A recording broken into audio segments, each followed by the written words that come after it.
Ok, continuamos con nuestro estudio. Continuamos con nuestro estudio de Primera de Corintios. Hoy vamos a estar en el capítulo 8 de esta primera carta de Pablo a los Corintios. Y este pasaje que vamos a estudiar hoy confronta profundamente nuestro individualismo. Esta idea, esta manera de pensar que tenemos nosotros, donde todo se trata de mí, todo se trata de mis cosas, de mis términos, de mis planes, de yo y de yo. Y cuando escuchamos lo que este capítulo 8 tiene que decirnos, probablemente nos sintamos incómodos, porque ¿por qué la Biblia me dice cómo vivir la vida? ¿Por qué la iglesia se quiere meter en mi vida? ¿Y por qué creo que pasa esto? ¿Por qué nos sentimos incómodos o resistimos cuando alguien se trata de meter en nuestra manera de vivir? Porque en esta sociedad occidental está muy arraigado a nosotros esta idea de defender nuestros derechos y libertades, de que nadie se meta conmigo. Y yo me atrevo a decir como inmigrante, no sé si ustedes piensan lo mismo, pero al vivir en este país tan poderoso, tan grande, como que esos pensamientos inclusive se amplifican. El defender mi libertad se amplifica, donde no queremos que nadie se meta en nuestra vida, ni el vecino, ni la iglesia, ni el gobierno. Y escuchamos frases como que vive tu vida, déjame a mí vivir la vida, la mía. Y queremos como vivir aislados. Entonces, ¿qué pasa cuando traemos esa cosmovisión de un pensamiento individualista centrado en el yo y traemos esa cosmovisión y la filtramos a la luz de la palabra de Dios? ¿Qué pasa? Bueno, la palabra de Dios es clara en que somos llamados a vivir para Cristo, no para nosotros mismos. Y al nosotros vivir para Cristo, por ende también vamos a amar y servir a los demás.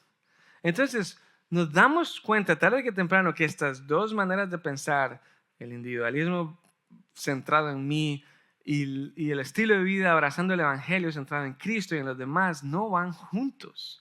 Va a haber tensión, o nos enfocamos en nuestros planes o en los planes de Cristo, nos enfocamos en nuestro reino o en el reino de Cristo, o nos enfocamos en nuestros derechos o nos enfocamos en el evangelio, una o la otra. Y de eso va a hablar este capítulo 8. Entonces, lo que vamos a hacer esta mañana es leer los 13 versículos para tener un entendimiento de qué es lo que está tratando Pablo, y eso vamos a ir en algunos detalles. Entonces, iniciando el versículo 1, dice así: ahora, con respecto a la pregunta acerca de la comida que ha sido ofrecida a ídolos, es cierto, sabemos que todos tenemos conocimiento sobre este tema.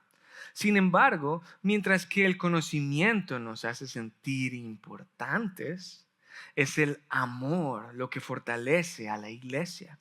El que afirma que lo sabe todo, en realidad no es que sepa mucho, pero la persona que ama a Dios es a quien Dios reconoce. Entonces, ¿qué acerca de comer carne ofrecida a ídolos? Pues sabemos que un ídolo no es en verdad un dios y que hay solo un Dios.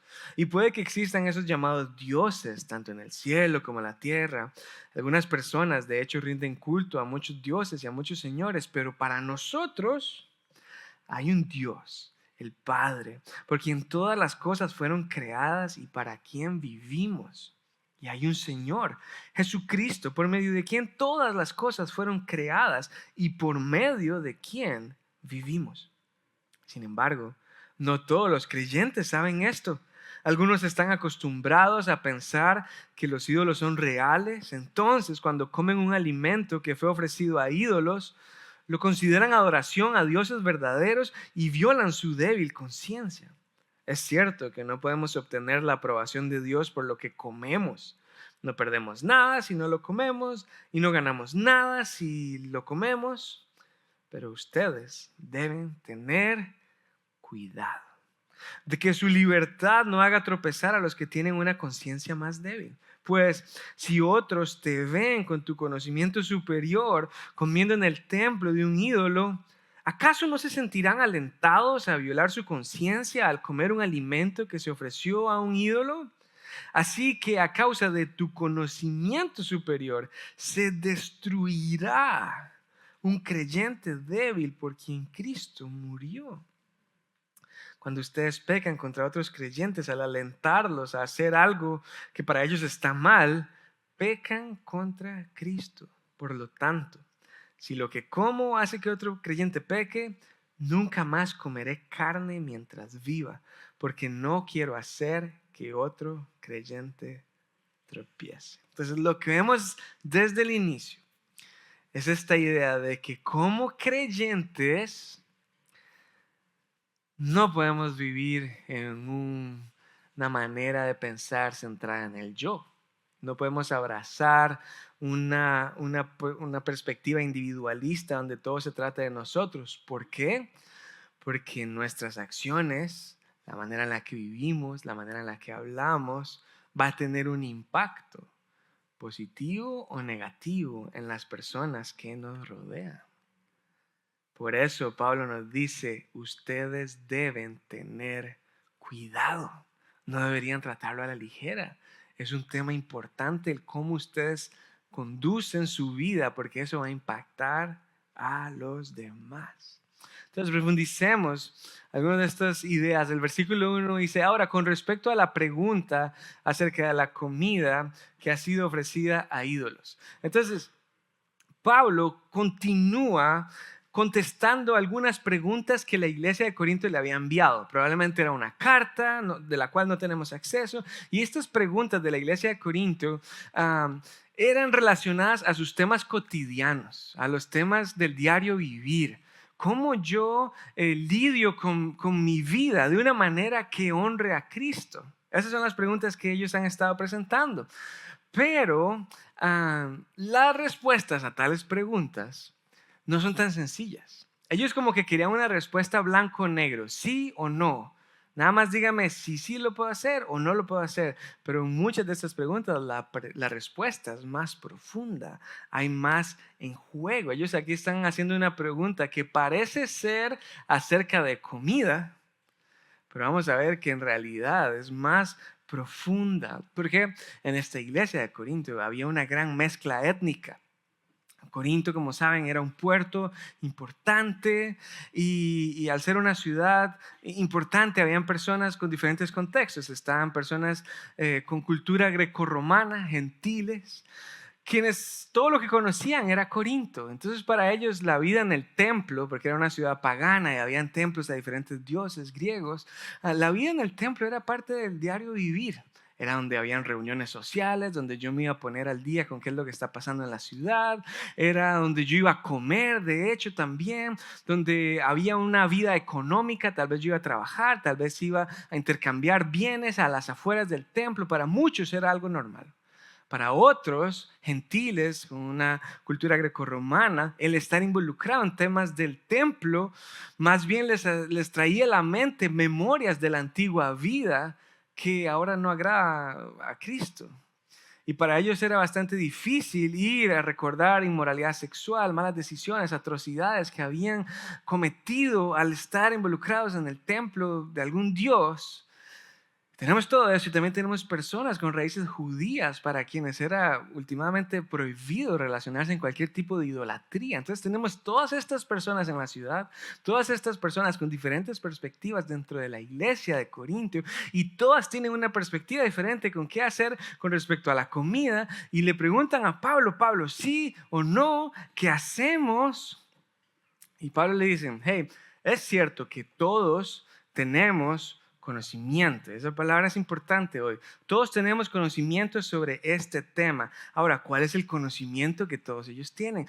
Al ellos creer en Cristo, ser creyentes, ellos ahora saben que todos esos dioses son falsos. Esos dioses no son reales.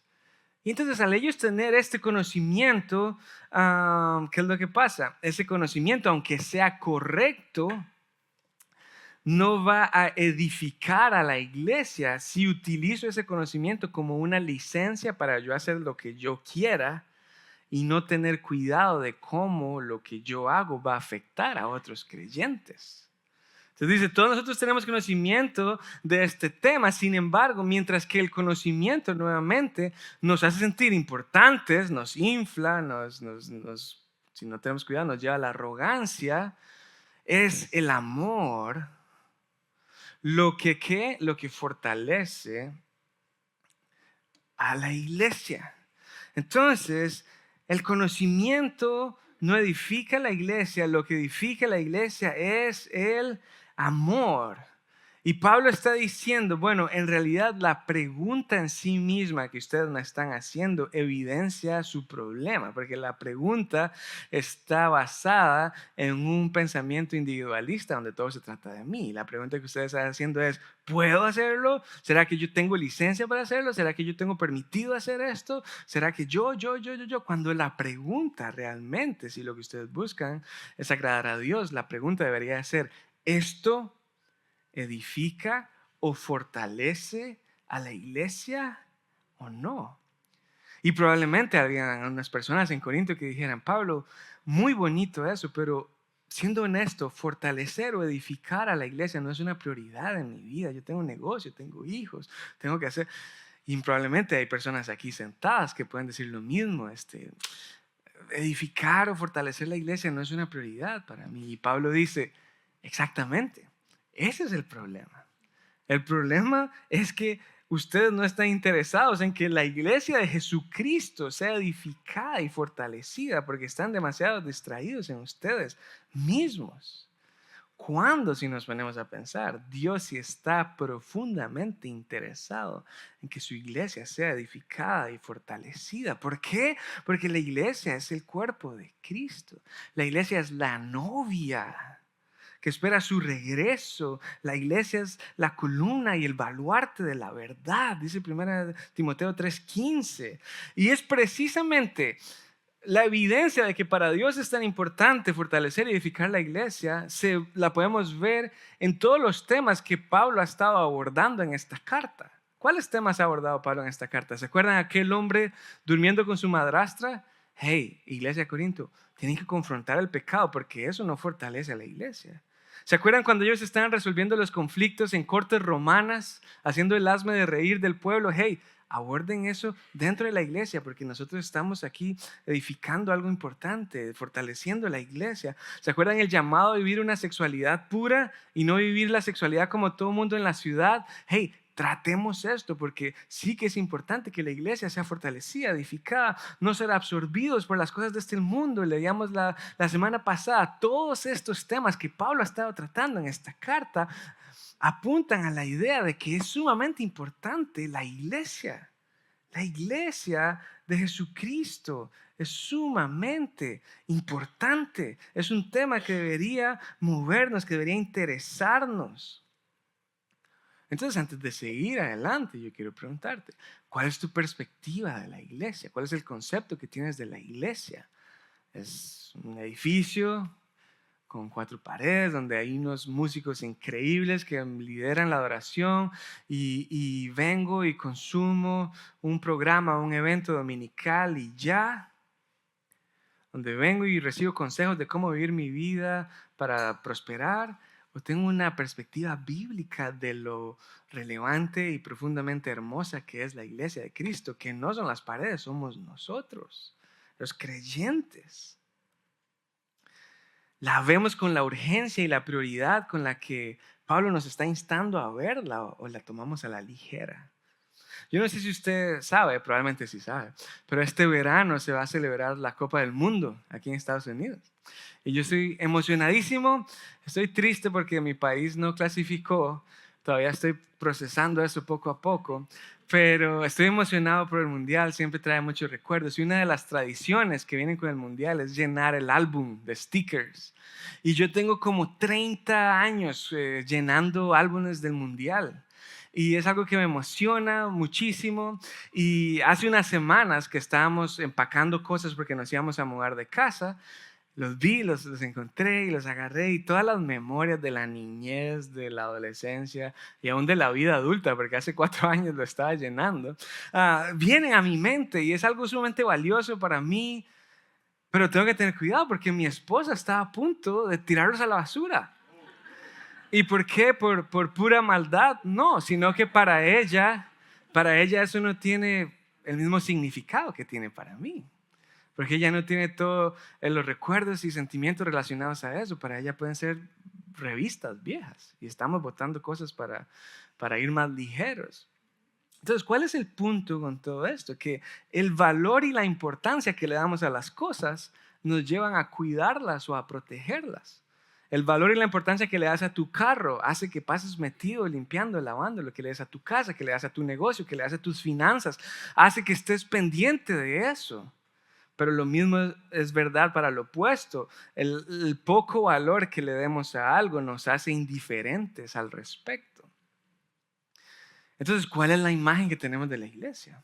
Porque si la valoramos y la apreciamos con el valor que Cristo mismo le dio a su iglesia al dar su vida, derramar su sangre para rescatarla, sí que va a ser una prioridad para nosotros fortalecerla y edificarla y pasar pensando en eso y hacerlo de una prioridad en nuestras vidas. Pero si no le damos mucho valor, vamos a ser indiferentes.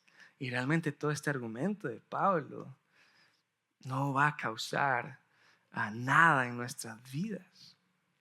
Versículo 2, aquí mismo dice, el que afirma que lo sabe todo, en realidad no es que sepa mucho, pero la persona que ama a Dios es a quien Dios reconoce. Entonces, el conocimiento no fortalece a la iglesia, el amor sí. Entonces, ¿deberíamos despreciar y rechazar todo el conocimiento? No, de ninguna manera. El argumento de Pablo no creo que sea conocimiento versus amor.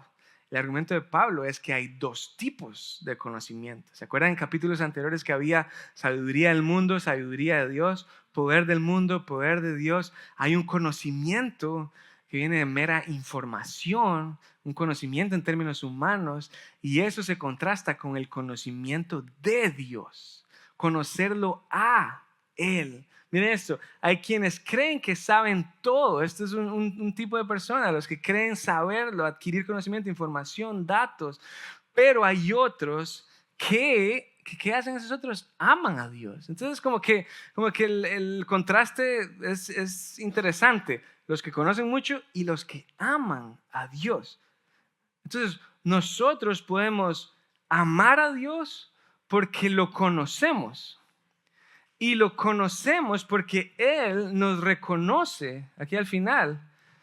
Entonces, podemos amar a Dios porque lo conocemos, porque Él se reveló hacia nosotros al conocernos primero en nuestro pecado, pero aún así, ahora podemos tener una relación con Él en donde lo conocemos y Él nos conoce. ¿Cómo es posible que podamos tener una relación con Dios? Ustedes saben la respuesta, solamente por medio de Cristo, por medio de Jesús, quien murió por nosotros, revelando en esa cruz el amor del Padre, y ahora por medio de su sacrificio somos reconciliados con Dios, y ahora podemos conocerlo, porque Él nos conoció primero y dio su vida por nosotros, y al conocerlo más y más, entonces lo amamos más y más, y al amarlo más y más también vamos a empezar a amar a los demás con el amor que proviene de Él, y al amar con el amor que Él nos da, vamos a edificar y fortalecer la iglesia. Y ese es el argumento de Pablo. Y alguien levanta la mano y dice, ¿pero puedo comer carne o no?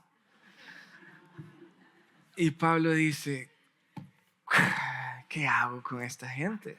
No es lo profundo de todo esto y el argumento que está detrás de todo ese tema, y usted sigue pensando en usted mismo, en sus deseos individuales, en sus derechos, y se olvida de vivir para algo más grande. Esto es más que un tema de comida, es más profundo, es un tema de amor. La pregunta es, ¿amas más a la carne que a tu hermano? ¿O te amas más a ti mismo de lo que amas a Dios? Eso es lo que está en juego.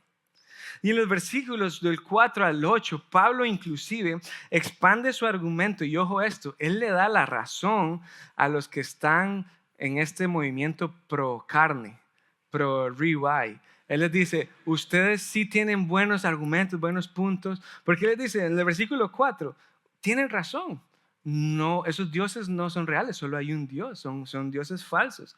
Buen punto.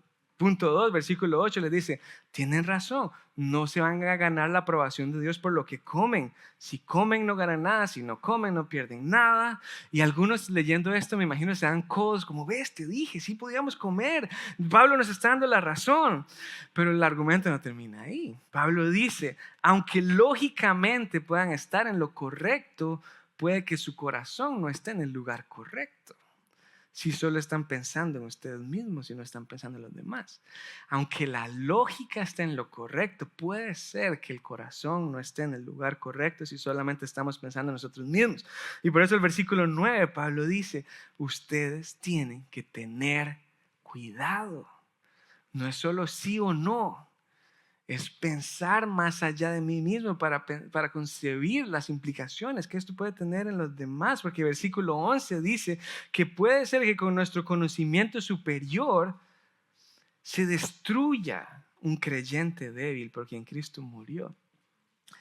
Puede ser que al nosotros tener la razón y estar tan empedernidos en que se cumplan nuestros deseos, al nosotros seguir esos corrientes individualistas, destruyamos a otro creyente. Y esa palabra es fuertísima, destruir. Miren cómo contrasta la idea de destruir con la palabra inicial, edificar, fortalecer. Y eso nos lleva a este punto donde entonces tú y yo somos conscientes. Mis acciones o edifican y fortalecen a la iglesia o la destruyen. No hay punto medio. No puedes más o menos edificar y destruir un poquito, no, o una o la otra. Como ustedes saben, yo tengo 3 hijos, 2 varones mayores y una bebé. Y los varones, como 5 y 3 años más o menos, están obsesionados con pelear y batallas. Entonces, no importa si son piratas, superhéroes, soldados romanos, caballeros, soldados egipcios, lo que sea, ellos siempre están en una aventura emocionante para derrotar al malvado. Las 24 horas del día, sin parar. Y al ellos de estar en estas aventuras, de derrotar al mal, obviamente se tienen que disfrazar. Y tienen sus trajes de Spider-Man y un montón de cosas. Pero a veces la creatividad llega al punto donde se inventan disfraces. Y se usan ropa mía, ropa de la mamá, lo que se encuentren para vestirse de alguna otra cosa. Al punto de que uno de ellos ahora se disfraza de tal manera que tapa sus ojos. Y con cobijas y todo el asunto, se tapa los ojos y aún sin poder ver, él con su espada de cartón sigue peleando contra el mal. Y eso es gracioso, pero hay veces que no golpea nada, solo bate el aire. Hay veces donde termina golpeando a sus hermanos, o hay veces donde bota decoraciones de la casa y ya se convierten en daños más serios. Entonces vean cómo algo inocente, sin malas intenciones, pero sin cuidado, puede generar daños. Y esa imagen nos ayuda a visualizar que muchas veces nosotros también, sin malas intenciones, pero demasiado cegados en nuestro juego, en nuestro reino, en nuestros planes, en nuestras metas, en nuestros deseos, también podemos causar daño a los demás.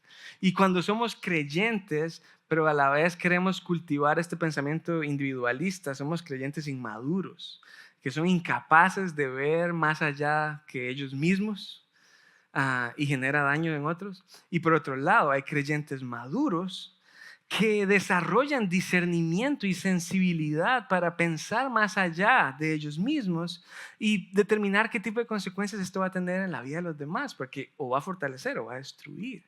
Entonces, que quede claro, esto no es un llamado a vivir una vida perfecta, porque ninguno de nosotros es perfecto.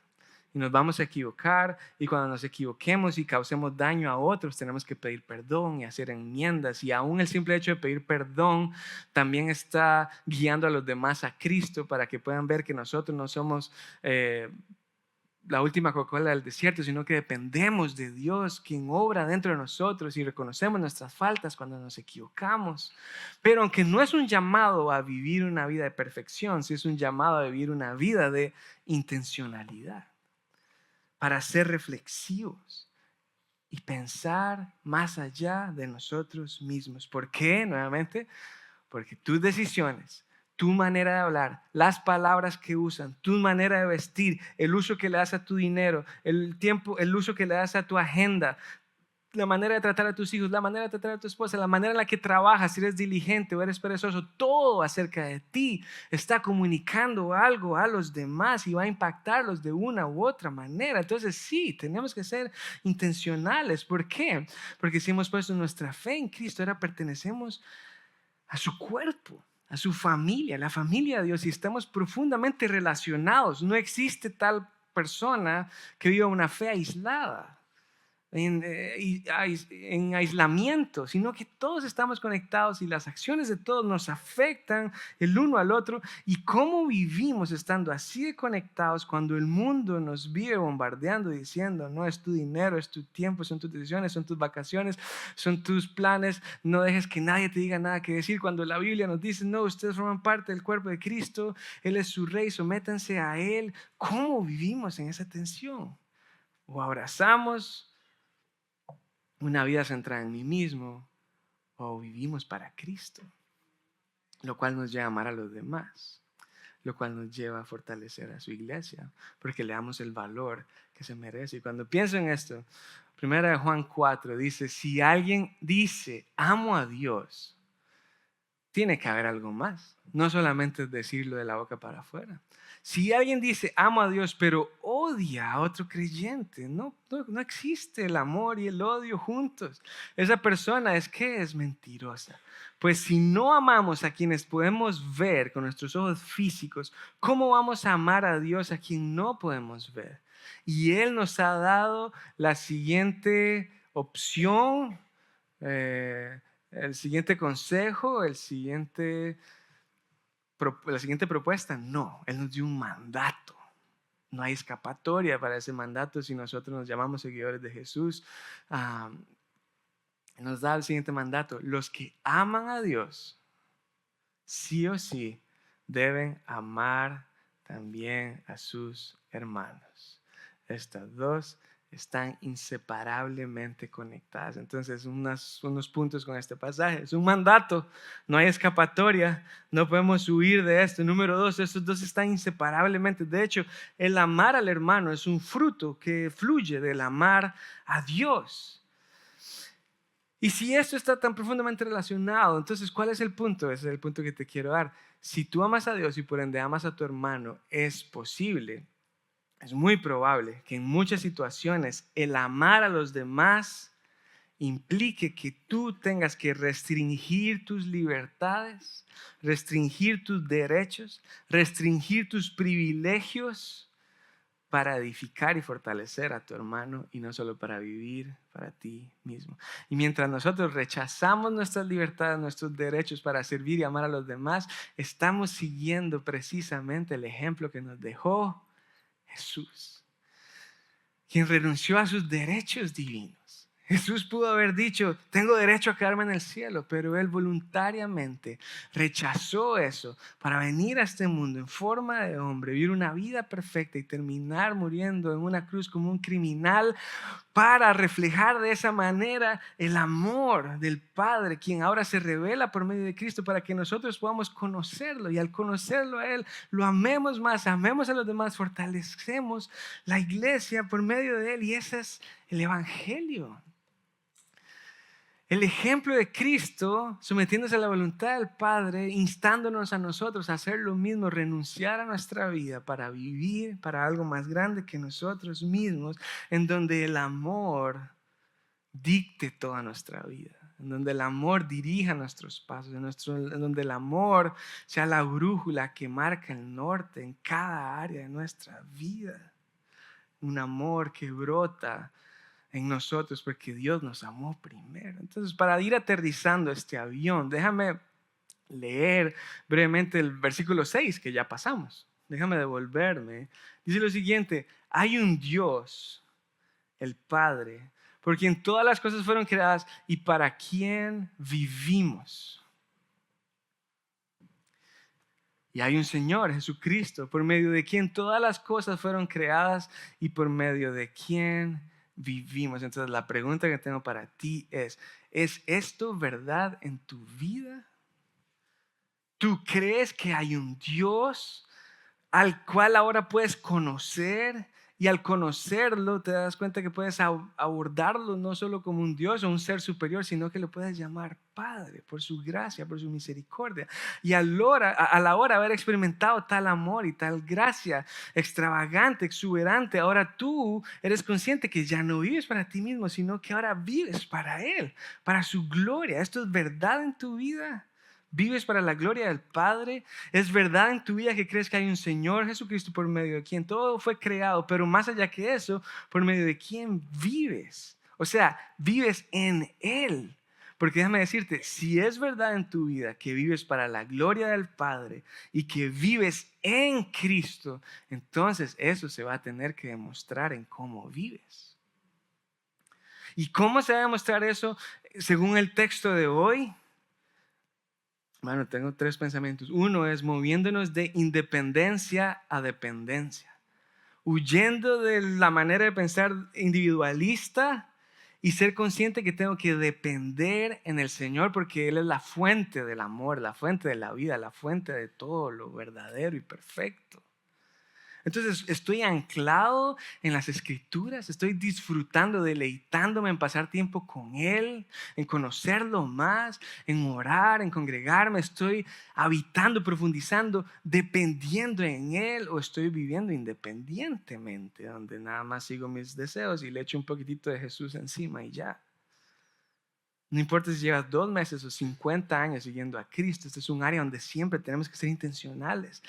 Invertirnos, sumergirnos en Él, depender de Él en cada área de nuestras vidas. Pasar de la independencia a la dependencia. Segunda idea, movernos de la indiferencia al amor. ¿Cuáles son áreas de tu vida en las que debes restringirte? En la que debes renunciar a tus derechos, aunque estés en lo cierto, aunque tu argumento sea correcto, para ser cuidadoso con los que están a tu alrededor. Piensa ejemplos. Un ejemplo de eso es el alcohol. No importa cuál bueno sea tu argumento, la respuesta no es blanco o negro, no es sí o no, es más complicado que eso. Como creyente maduro tienes que desarrollar discernimiento y sensibilidad para saber tu contexto, si hay personas lidiando con alguna adicción, el uso que le das al dinero también comunica demasiado, estás siendo intencional, estás viviendo, sacándole todo el provecho que el dinero te puede dar, o tienes límites que aún te permiten bendecir a otros, o todo te lo estás echando a ti mismo. Porque la madurez no se demuestra en todo lo que tienes libertad de hacer, en todo lo que te permites hacer. La madurez se demuestra en qué estás dispuesto a renunciar para amar a Dios y amar a los demás, siguiendo el ejemplo de Cristo. Pasar de la independencia a la dependencia, pasar de la indiferencia al amor y por último, pasar de destruir a edificar. Y un área en la que yo he visto esto muy claramente en la vida de los demás y en mi vida también, es en este afán que tenemos de ganar argumentos y defender nuestro punto y que vean que tenía razón. Y muchas veces cuando yo hago eso en mi vida, con hermanos en Cristo, con mi esposa, con mis hijos, muchas veces al yo estar tan afanado, aunque yo gane el argumento, termino destruyendo relaciones, termino hiriendo a personas. Entonces, ¿qué es una prioridad en tu vida? ¿Edificar a los demás, edificar a la iglesia o ganar la discusión, aunque eso conlleve destruir a los demás? Y hay miles de conversaciones en las que vemos esto, las vacunas, de que sí, de que si no, las máscaras durante COVID, que si se pueden usar, que no es mi vida, que no me diga qué hacer, que yo me pongo lo que yo quiera. ¿Estás pensando en ti mismo, aunque eso destruya relaciones, o estás dispuesto a amar a los demás, aunque te toque hacer algo que no quieres hacer? Debatir sobre teología, debatir sobre política. ¿Cuántas iglesias separadas por la política? ¿Cuántas familias divididas por la política? ¿Qué está haciendo el norte de las conversaciones? Pero déjame decírtelo así, si tu motivación para debatir sobre cualquiera de esos temas no es amor, cualquiera sea tu argumento, por más bueno que sea, no tiene importancia. Si la motivación con la que te metes a debatir algo no es amar a los demás y edificarlos, mejor guárdate ese argumento. Mejor guardémonos ese argumento. Y este complejo de superioridad, de querer ganar debates, etcétera, no solo lo vemos en conversaciones cara a cara, lo vemos en redes sociales. Esta herramienta, esta plataforma en la que nos sentimos libres para escribir todo lo que queramos, para liberarnos y defender nuestro punto. Y en lo que hacemos eso, estamos no representando a Cristo. Estamos representándonos a nosotros mismos y estamos dañando la credibilidad de la iglesia y del evangelio al mal representar a Cristo, al ponernos nosotros en el primer lugar. Entonces, déjame hacerte la pregunta. Para terminar, la manera en la que vives, las decisiones que tomas, la manera en la que hablas, lo que comes y no comes, lo que tomas y no tomas, todo eso está atrayendo a otros a Cristo, o tu manera de vivir está alejándolos como un repelente. Seamos intencionales, tengamos cuidado y hagamos de una prioridad en nuestras vidas amar al Señor y amar a los demás. Oremos juntos. Padre, te doy gracias por tu palabra que nos confronta y nos mueve a no vivir egoístamente, pensando solo en nosotros, sino a pensar en tu reino. Padre, perdónanos por muchas veces ser arrogantes y pensar ah, que nuestros planes son mejores que los tuyos. Perdónanos, Señor, por a veces inclusive haber herido a otros en nuestro afán de tener la razón. Y Señor, ayúdanos a vivir dependientes de ti, a deleitarnos en ti y a que nuestro corazón y nuestros pensamientos y nuestras vidas estén saturadas por tu amor. Que ese amor guíe todo lo que somos para así vivir para tu gloria mientras habitamos en ti, Cristo Jesús. Oramos esto en tu nombre. Amén.